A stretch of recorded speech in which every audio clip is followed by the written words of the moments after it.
السلام علیکم ورحمۃ اللہ وبرکاتہ۔ دیکھو، بہت تکلیف کی بات ہے، اللہ رب العزت نے اجتماع بالکل سر کے اوپر رکھا ہے، اور ایسی بڑی ذمہ داری ہے کہ جس کا ہم لوگ اندازہ نہیں کر سکتے۔ اللہ ہم کو ذمہ داری کا احساس نصیب فرما دے۔ صحابہ کرام کا مزاج تو یہ ہے کہ پائی پائی ہماری لگ جائے، پوری جان، پورا مال، پورا وقت، پوری صلاحیتیں لگ جائے اور اللہ کا دین دنیا میں قائم ہو جائے۔ اور اجتماع کے بالکل سربر ہونے کے باوجود بھی کتنا نقصان ہو رہا ہے خود انسان کا، داعی کے اپنے ذات کا، اور کتنا نقصان ہو رہا ہے ہمارے صف اول کے ساتھی یا مسجدوں کے وقت لگے ہوئے ساتھیوں کی بے فکری کی بنا پر عوام الناس اور مسلمان کا بے حسی کی انتہا میری یہ ہے کہ میں اپنے گھر کے پڑوس میں رہنے والے مسلمان کو ابھی تک اجتماع کی صحیح معنی میں دعوت نہیں دے سکا، اور اس کے گھر میں تعلیم کو میں قائم نہیں کر سکا۔ یعنی کتنے نقصان پر ہم لوگ چل رہے، کتنا مائنس ہے، ہم لوگ اس کا اندازہ نہیں کر سکتے ہیں۔ اللہ تعالیٰ ہی ہم سب کو توبہ کی توفیق نصیب فرماؤ۔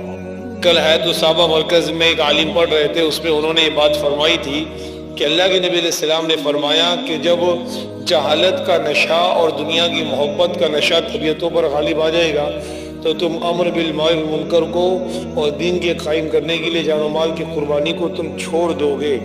اللہ تعالیٰ ہم سب کو ان دونوں فتنوں سے محفوظ فرما دے رہے۔ اس کے لیے بھائی ساتھی اس کا بوجھ اپنے کندھے پر لے لے اور اہتمام سے بوجھ لے لے، ذمہ داری لے لے، ورنہ اگر ہم نے اپنے عملے کو فکروں کے ماحول میں نہیں لایا تو کام کے ماحول میں نہیں آئیں گے، اور کام کے ماحول میں نہیں آئیں گے تو بے پناہ نقصان ہو جائے گا۔ اس کے لیے ساتھی ذرا نقصان کی شدت کا اندازہ لگائے، اللہ کی ناراضگی کی شدت کا اندازہ لگائے، اور وقت کی خیر سے فائدہ نہ اٹھانے کا ایک دائمی نقصان کا شاید ساتھی اندازہ لگائے کہ اس سے کتنا بھاری بھرکم ہم لوگ نقصان اپنا کر۔